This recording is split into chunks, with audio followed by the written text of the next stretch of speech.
Perdebatan panas terjadi dalam sebuah program diskusi televisi ketika Permadi Arya berhadapan langsung dengan pakar hukum tata negara, Ferry Amsari. Perbincangan yang awalnya membahas sejarah hubungan Indonesia dan Palestina berubah menjadi tegang ketika Abu Janda memotong penjelasan Ferry dengan nada tinggi. Ia mempertanyakan narasi tentang dukungan Palestina terhadap perjuangan kemerdekaan Indonesia. Pernyataan tersebut langsung ditanggapi Ferry dengan penjelasan mengenai kontribusi tokoh Palestina yang membantu diplomasi Indonesia di Timur Tengah pada masa awal perjuangan kemerdekaan. Perdebatan semakin memanas ketika Abu Janda terus menyela pembicaraan hingga melontarkan kata-kata yang dinilai kasar di ruang publik. Situasi itu membuat Ferry menegaskan pentingnya menjaga etika dalam forum diskusi terbuka. Melihat suasana semakin tidak kondusif, pembawa acara Aiman Wijaksono akhirnya mengambil tindakan tegas dengan meminta Abu Janda meninggalkan forum. Potongan video insiden tersebut kemudian viral di media sosial dan memicu perdebatan baru di kalangan netizen yang berbakti mengenai etika berdebat di ruang publik.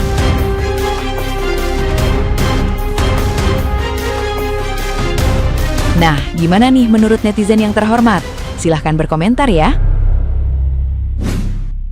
Tidak bagus itu. Padahal ini kan tontonan yang ditonton oleh seluruh Indonesia, menurutnya di TV nasional. Gimana nggak gitu atuh ya? Tapi aku mah ya mengapresiasi atas ketegasannya daripada Aiman.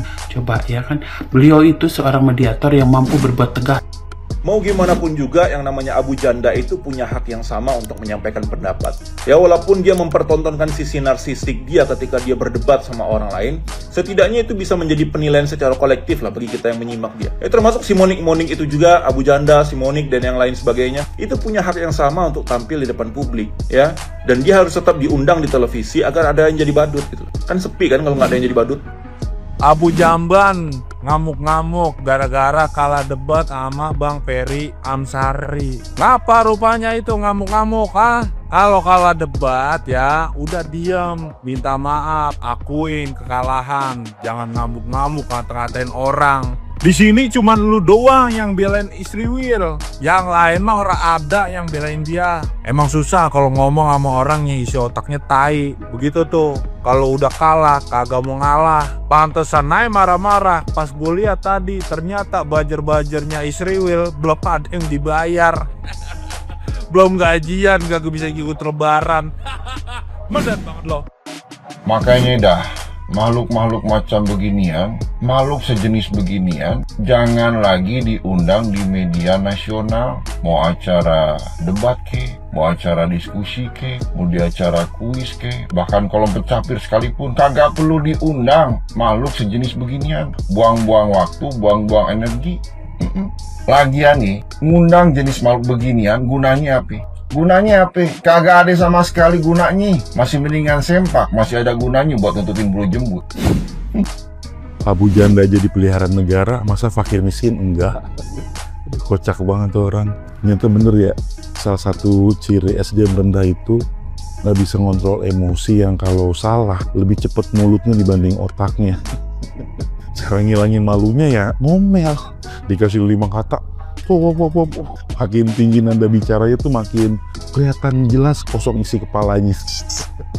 Nggak tahu lagi musim banget, banyak pengikut, tolol, jadi tengil. Menjijikan melihat orang ini di tayangan TV ya, di acara-acara TV. Yang jadi masalah adalah stasiun TV-nya tuh masih aja ngundang orang-orang seperti ini. Ya saya sebut orang seperti ini tuh karena nggak satu ya, ada beberapa orang juga yang. Tapi kalau yang ini memang sudah sangat kelewatan sih. Bagaimana mungkin keilmuan seorang profesor bisa didebat dengan cara yang sangat-sangat tidak beradab. Sementara penonton TV itu nggak bisa kita kontrol, jangan-jangan ada yang nonton itu di bawah umur dan seterusnya. Yang akhirnya mereka mungkin punya anggapan bahwa berdebat di depan umum tuh ya kayak gitu. Harusnya, wah kacau sih kalau menurut saya. Dan saya mendukung apa yang dilakukan oleh jurnalis Aiman Wijaksono karena saya juga seorang jurnalis ya. Itu udah emang menggunakan frekuensi publik, menggunakan sarana publik dengan cara begitu udah benar-benar harus dihentikan sih. Nah, yang saya miris adalah orang-orang seperti ini tetap akan punya followers banyak. Maksudnya pendukungnya tuh tetap banyak. Siapa pendukungnya? Ya orang-orang yang nggak bisa ngomong tapi merasa terwakili orang-orang seperti ini. Misalnya kalau orang-orang seperti ini lagi benci terhadap pemerintah misalnya ya dia akan didukung oleh orang-orang yang sama-sama membenci pemerintah tapi tidak bisa ngomong. Atau orang-orang yang mungkin selama ini benci terhadap Palestina misalnya. Ya dia akan mewakilkan kepada orang-orang seperti ini untuk ngomong soal itu. Makanya kemudian ya pendukungnya tetap akan banyak juga. Tapi yang paling penting di luar ini mendatangkan rating atau tidak terhadap acara TV, kebangetan sih kalau masih diundang. Iman harusnya juga ngusir tuh orang yang menggunakan kata ketololan, kata-kata ketololan, bego, maling, dungu. Itu kan setara, anjing, babi, bangsat, itu setara. Itu kata-kata propaganda digunakan untuk menghasut. Sehingga perdebatan itu jadi nggak substantif, akhirnya emosional yang keluar. Nggak mungkin dia nggak sengaja, kan dia sadar, dalam keadaan sadar menggunakan kata ketololan. Kalau mau fair begitu caranya, jangan lu sini diusir, di sono enggak. Kalau kayak gini gue juga tahu misi lu apa. Lucu banget ya. Lucu, harapan gue tuh TV 4 mengedukasi. Ternyata nggak jauh dari layar seperti ini juga. Kalau gue orang gini, ini baru namanya kebebasan berekspresi. Kalau lu kan nggak boleh begitu, lu ada undang-undang pers. Wah, ntar ada juga nih jangan-jangan undang-undang per tiktokan. Demen gue ngeliat kalau nggak seimbang kayak gini. Orang ngomong maling, lu kasih ruang yang bagus. Orang ngomong dungu, tolol, lu kasih ruang yang bagus. Itu kan sama. Jadi semua orang merasa boleh ngomong kayak gitu. Si Ferry itu siapa sih? Ferry yang ngomong ketololan itu. Katanya pakar ya, pakar. Dosen. Masa dosen milih diksinya ketololan? Apa iya dia kalau di kelas ketololan nggak boleh ditampilkan? Mana sih nggak didengar tuh? Harusnya dia dihukum lebih berat dong, karena dia kan standarnya tinggi. Ilmuwan ngomong kata-kata comberan di depan TV publik. Ya kayak gini juga lu juga harus protes. Kalau mau berimbang, Abu Janda kena, ya si Ferry juga kena. Gue nggak demen lah. Masa yuk ketololan dibolehkan, dungu dibolehkan? Sama mau ngomong anjing, tolol, dungu sama, itu setara. Katanya ilmuwan, katanya pakar. Masa yang kayak gini harus diajarin sama anak SD?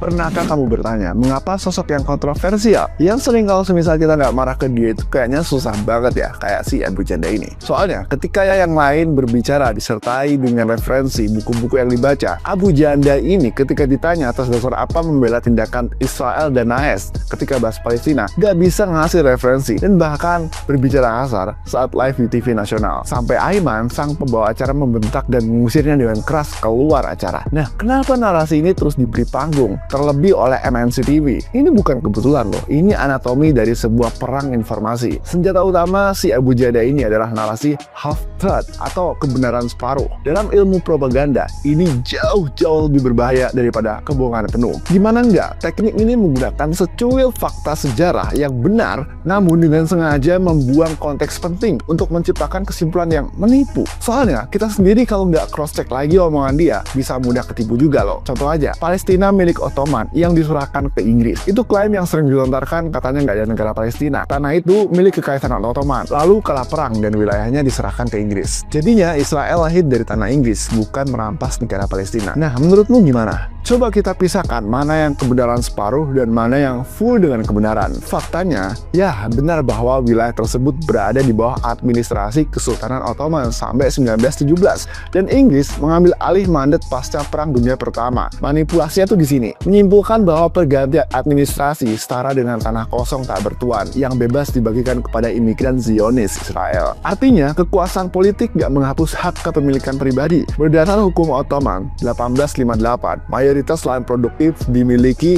dan dikelola secara privat oleh penduduk Arab pribumi dengan hak waris berkelanjutan. Jadi itu bukan aset kosong yang bisa disita dan dibagi seenaknya. Nah, narasi tanah kosong ini juga terbantahkan oleh data sensus mandat Inggris 1922 yang bilang wilayah itu dihuni secara mandat dengan penduduk sebanyak 87% Arab Palestina yang terdiri dari Muslim dan Kristen, sementara Yahudi hanya 11% saja. Jadi ada masyarakatnya juga, bukan tanah kosong, dan status mandatnya bukanlah hak milik Inggris. Dalam pasal 22 Kovenan Liga Bangsa-Bangsa menetapkan wilayah itu sebagai mandat kelas A, yang artinya secara hukum internasional eksistensinya telah diakui sementara sebagai bangsa yang telah merdeka. Posisi Inggris hanya wali administratif sementara, bukan pemilik kedaulatan, apalagi sampai membagi-bagikan tanah. Inilah kebenaran fullnya. Jadi kesimpulannya, kebenaran separuh yang diagung-agungkan si Abu Janda ini bahaya. Dengan mengerdilkan sejarah, tanah itu bukan sekedar serah terima kunci Ottoman ke Inggris, katanya ya, secara nggak langsung mendelegitimasi hak perdata,